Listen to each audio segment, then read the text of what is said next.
এবার তো আর কোনোবার নয়, শেষ। তারপরে আপনার কাছে কোনো সুযোগ নেই। নিজে তো ভোট দেবো, কমসে কম যাওয়ার সময় 5টা পরিবারকে সঙ্গে নিয়ে গিয়ে ভোট মারবো, আর পশ্চিমবঙ্গকে বাঁচানোর জন্য লড়াই করবো। ভোটে বাধা দিলে কঠোর ব্যবস্থা, বাদুড়িয়ায় প্রচারে হুঁশিয়ারি বিপ্লব দেবের। বাদুড়িয়া বিধানসভা কেন্দ্রের নির্বাচনী প্রচারে এসে কড়া বার্তা দিলেন ত্রিপুরার প্রাক্তন মুখ্যমন্ত্রী বিপ্লব দেব।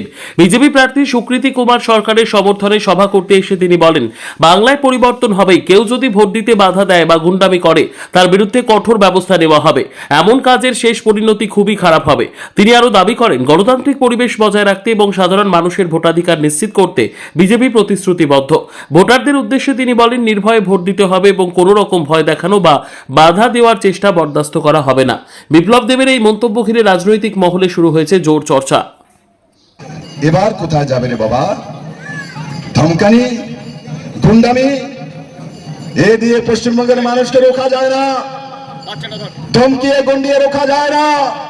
আমি এখান থেকে বলছি, এখনো যদি কেউ ভাবছে গুন্ডামি করবো, রোগবো, তাহলে 29 তারিখ তোমার শেষ পরিণতি হয়ে যাবে। বাংলার প্রকৃতি পর্যন্ত মমতা বন্দ্যোপাধ্যায় ভাইপো আর তৃণমূলকে চাইছেন না। প্রকৃতি, বিপ্লব দেব ভারতীয় জনতা পার্টি তার প্রকৃতির উপরে যখন সময় হয়ে যায়, কাল চলে আসে, তখন তাকে স্বয়ং ইন্দ্রদেব আসলো বাঁচাতে পারে। এটাই সত্য, এটাই বাস্তব।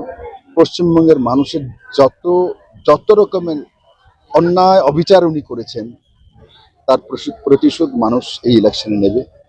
এবং প্রথম চরণে ইলেকশনে প্রমাণিত হয়েছে যে কেউ কল্পনা করতে পারে 93, 94, 96%, অ্যাভারেজে 93 হয়েছে, কিন্তু 97% পর্যন্ত ভোট কোথায় হয়েছে? ম্যাকলিগঞ্জ। মানুষ ভাবে যে মুসলিম বেশি হলে ওখানে ভোটিং যাবে, এমন ম্যাকলিগঞ্জে মাত্র 19% মুসলিম, সেখানে 97% ভোট হয়েছে। তার মানে কি?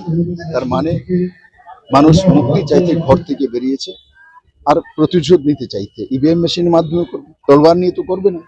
আমরা তো আর গুন্ডা পালবো না, গুন্ডা তৈরি করবো না, কাঠমানি কারখানা তৈরি করবো না, সিন্ডিকেট তৈরি করবো না। মানুষকে তার থেকে মুক্ত করব। আর যেটা আজকে পশ্চিমবঙ্গে হচ্ছে, সেটা পশ্চিমবঙ্গের মানুষের মুক্তির রাস্তা তৈরি হচ্ছে। প্রথম দফা নির্বাচন হয়ে গেছে, দ্বিতীয় দফা নির্বাচনে কি হতে চলেছে? যেটা প্রথম দফা হয়েছে তার থেকে বেশি হবে ল্যান্ডস্লাইডিং, এর চাইতে বেশি হবে। কারণ প্রথম দফা মানুষ ভাবছিল, আমাকে কি বলতো, দাদা ভয় লাগছে, ভয় লাগছে। এখন আমার ভয় লাগে যে মানুষ এত লোক বেরিয়ে যাচ্ছে, এদের আটকাবে কে? তো প্রথমে মানুষ ভয় পেত, কারণ কি গুন্ডামি করতো, রাস্তায় বোমাবাজি করবে, আটকাবে। করে দেখাক ভাইপো, রাস্তায় নামো, সিধা আন্দার করে দেবে ইলেকশন কমিশন।